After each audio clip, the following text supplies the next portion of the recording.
We want permanent registration. College unit all Bodo student union তেখেতসকলৰ সহযোগত আমি তেখেতসকলৰ যি ধৰ্ণা কাৰ্যসূচী আমি অংশগ্ৰহণ কৰিছোঁ নিখিল বড়ো ছাত্ৰ সন্থাই যোৱা We want permanent registration. We want permanent registration. 12 নৱেম্বৰপৰাই আমি ধৰ্ণাটো কৰি আহিছোঁ কাৰণ বড়োলেণ্ড ইউনিভাৰ্চিটিত বহুতখিনি সমস্যা আছে বড়োলেণ্ড ইউনিভাৰ্চিটি আমাৰ লোৱাৰ আসামৰ একমাত্ৰ বিশ্ববিদ্যালয় আমাৰ লোকেলৰ ষ্টুডেণ্ট ছাত্ৰ ছাত্ৰীসকলে ইয়াত পঢ়িব পাব লাগে এইটো আমি ভালকৈ জানো বা আমাক পঢ়িব লাগে ইয়াত এতিয়ালৈকে বড়োলেণ্ড ইউনিভাৰ্চিটিত আমি গম পাইছোঁ পাৰ্মানেণ্ট ৰেজিষ্টাৰ নাই তেখেতসকলে ইনচাৰ্জৰ জৰিয়তে ইউনিভাৰ্চিটিখন চলাই আছে যাৰ কাৰণে টাইম মতে ৰিজাল্ট দিয়াত টাইম মতে গ্ৰেড কাৰ্ড দিয়াত তেখেতসকলে বিফল হৈছে আৰু তাৰ কাৰণে আমাৰ বহুতখিনি ল'ৰা ছোৱালীয়ে বাহিৰা ইউনিভাৰ্চিটিত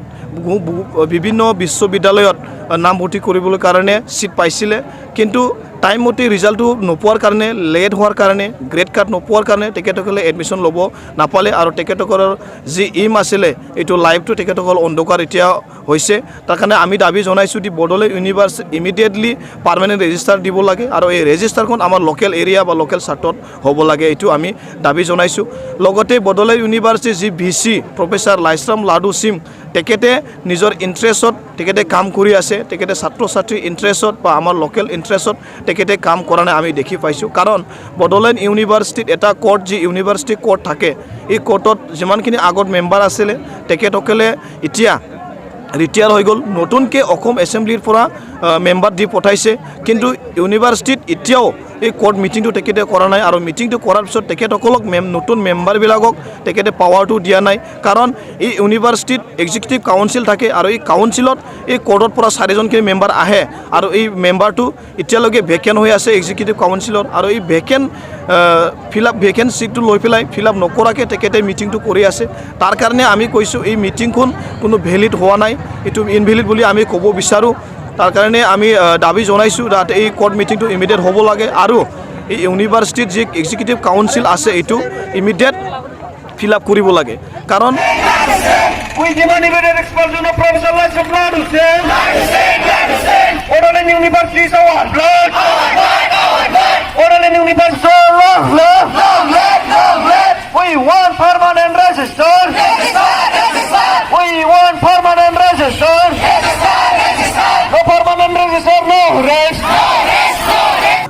আমি গম পাইছোঁ ইউনিভাৰ্চিটি বিচিয়ে যোৱা কেইদিনমান আগত এটা ইণ্টাৰভিউ হৈছিলে এছিষ্টেণ্ট প্ৰফেচাৰ আৰু প্ৰফেচাৰৰ সেই ইণ্টাৰভিউত আমি গম পাইছোঁ এজন বকৰ ভৈৰৱ খাকলাৰী বুলি অসমৰ এজন কেণ্ডিডেট তেখেতে ইণ্টাৰভিউ দিব আহিছিলে কমাৰ্চ ডিপাৰ্টমেণ্টত কিন্তু তেখেতক সি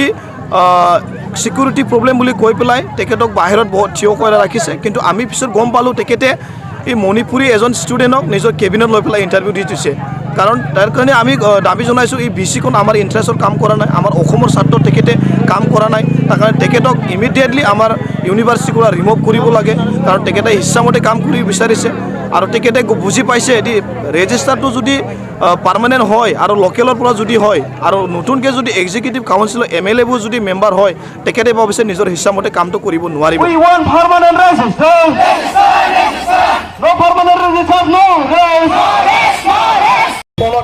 আমি ডেইলি 2 ঘণ্টাকৈ ধৰ্ণা কাৰ্যসূচী ল'ম যেতিয়ালৈকে আমাৰ দাবীটো পূৰণ নহয় যেতিয়ালৈকে আমাৰ দাবীটো সম্পূৰ্ণ নহয় আৰু যদি প্ৰয়োজন হ'লে ইউনিভাৰ্চিটিটো ব্লকেট কৰিবলৈ তাৰ কাৰণে তেখেতে এইটো হোৱাটো বিচৰা নাই তাৰ কাৰণে আমি দাবী জনাইছোঁ অসম চৰকাৰক মাননীয় মুখ্যমন্ত্ৰী ডক্টৰ হিমন্ত বিশ্ব শৰ্মা ডাঙৰীয়াক আমাৰ এই সমস্যাত সোমাই পেলাই যাতে সোনকালে সমাধান কৰে আৰু অসমৰ ৰাজ্যপাল তেখেতক আমি মেমৰেণ্ডাম প্ৰেৰণ কৰিছে যাতে সোনকালে আমাৰ দাবীবোৰ যাতে সম্পূৰ্ণ কৰি দিয়ে আৰু লগতে অসমৰ মাননীয় শিক্ষামন্ত্ৰী ডক্টৰ ৰণোজ পেগু ডাঙৰীয়া তেখেতকো আমি মেমৰেণ্ডাম দিছোঁ VTRৰ মুখ্য কাৰ্যবাহী সদস্য তেখেতকো আমি মেমৰেণ্ডাম প্ৰেৰণ কৰিছে তাৰ কাৰণে আমি তেখেতসকলক অনুৰোধ কৰিছোঁ তেখেতসকলক দাবী জনাইছোঁ যাতে ইমিডিয়েট আমাৰ এই সমস্যাকেইটা সমাধান কৰে Professor Ladu Singh, all executive members, Professor Laisram Ladu Singh, hi. Professor Laisram Ladu Singh, hi. Professor Laisram Ladu Singh, Husiyan. Professor Laisram Ladu Singh, Husiyan. We want intervention of Honorable CM of Assam.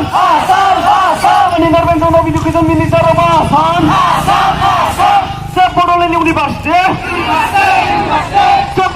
University. No tolerance of further deprivation.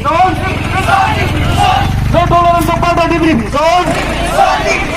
We demand immediate expulsion of Professor Laisam Hussain. We demand immediate expulsion of Professor Laisam Hussain. Oralen University is our blood. Oralen University is our blood. We want justice. We want justice.